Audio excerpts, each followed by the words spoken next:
Hi welcome to మన Kiran TV. మన కిరణ్ టీవీని దయచేసి సబ్స్క్రైబ్ చేయండి. అలాగే బెల్ ఐకాన్ మాత్రం నొక్కడం మర్చిపోకండి. ప్రతి వీడియో మీ దాకా వచ్చేలాగా చేసుకోండి. డెఫినెట్గా మంచి మీరు కోరుకున్న ఇంట్రెస్టింగ్ ఇన్ఫర్మేటివ్ అంశాలు మీ ముందుకు తెచ్చే ప్రయత్నం చేస్తారు.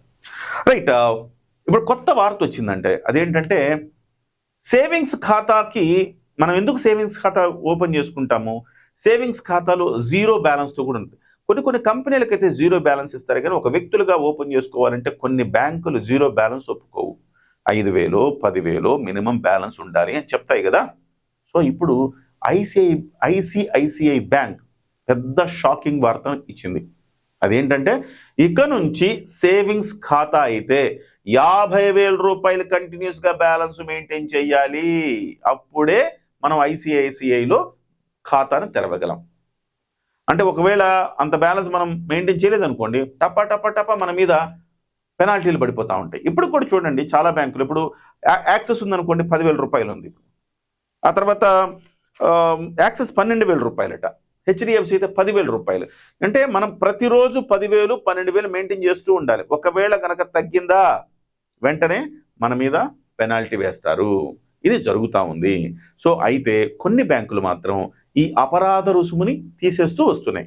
కానీ కొన్ని బ్యాంకులు అపరాధ రుసుమును తీసేస్తూ వస్తూ కస్టమర్లకి మేలు చేసే ప్రయత్నం చేస్తూ ఉంటే, ఫ్రెండ్లీగా యూజర్ ఫ్రెండ్లీగా మారుతూ ఉంటే, ఐసిఐసిఐ బ్యాంక్ మాత్రం కళ్ళు చెదిరే పెనాల్టీలు వేస్తోంది. 50,000కు పెంచింది. ఐసిఐసిఐ కూడా మొన్నటి వరకు ఆగస్టు ముందు వరకు అంటే జూలై 31 వరకు కేవలం 10,000 రూపాయలే. అంటే మెట్రోలో అయితే 10,000 రూపాయలు, అర్బన్లో అయితే మెట్రో అంటే హైదరాబాద్ లాంటి సిటీ, అర్బన్ అంటే వరంగల్ లాంటి సిటీ, తిరుపతి లాంటి సిటీ, అలాగే సెమీ అర్బన్ అంటే ఇంకొంచెం చిన్న టౌన్, సెమీ అర్బన్లో అయితే 25,000 రూపాయలు, రూరల్ అంటే పల్లెటూళ్ళలో అయితే 2,500 రూపాయలు. ఇది ఉండేది మొన్నటి వరకు ఐసిఐసిఐ బ్యాంకులు. దాన్ని 5 పెంచింది. ఇప్పుడు ఏంటంటే మెట్రో హైదరాబాద్ లాంటి నగరాల్లో ఐసిఐసిఐలో బ్యాంక్ అకౌంట్ ఓపెన్ చేస్తే 50,000 రూపాయలు ఉండాలి. 10,000 నుంచి 50,000కి.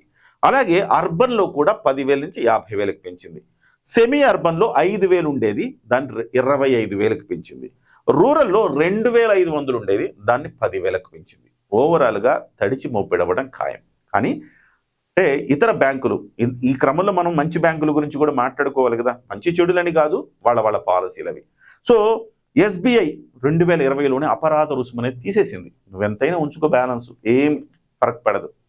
అదే సమయంలో ఈ మధ్య కాలంలో ఎస్బీఐతో స్ఫూర్తి పొందిన Punjab national bank, bank of Baroda, so Indian bank, Canara bank, ఇలాంటి 4 బ్యాంకులు తొలగించాయి. ఇప్పుడు ఈ బ్యాంకుల్లో వెళ్ళి మీరు ఖాతా తెరుచుకుంటే, ఇవన్నీ జాతీయ బ్యాంకులు, ఈ బ్యాంకుల్లో ఖాతా తెరుచుకుంటే మీరు జీరో బ్యాలెన్స్తో మెయింటైన్ కూడా చేసుకోవచ్చు చక్కగా.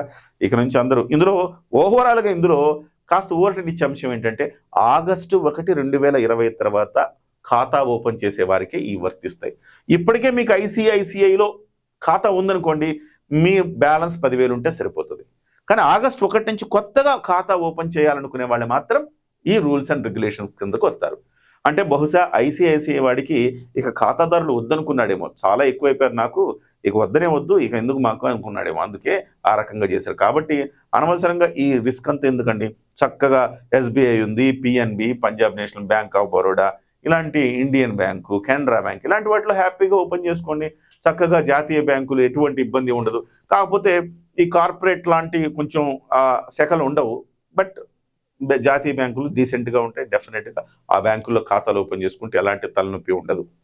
ఈ అంశంలో చాలా ఇన్ఫర్మేషన్ మీకు అందించానని నేను అనుకుంటున్నా. దయచేసి ఛానల్ని సబ్స్క్రైబ్ చేయండి. వీడియో మీకు నచ్చినట్టయితే మీ అభిప్రాయాన్ని మీరు కామెంట్ రూపంలో తెలియచేయండి. అట్లానే బెల్ ఐకాన్ని మాత్రం నొక్కడం మర్చిపోకండి. ప్రతి వీడియో మీ దాకా చేరేదాకా మీరు నోటిఫికేషన్స్ వచ్చేలాగా చేసుకోవాలని మనవి చేసుకుంటూ నమస్కారం.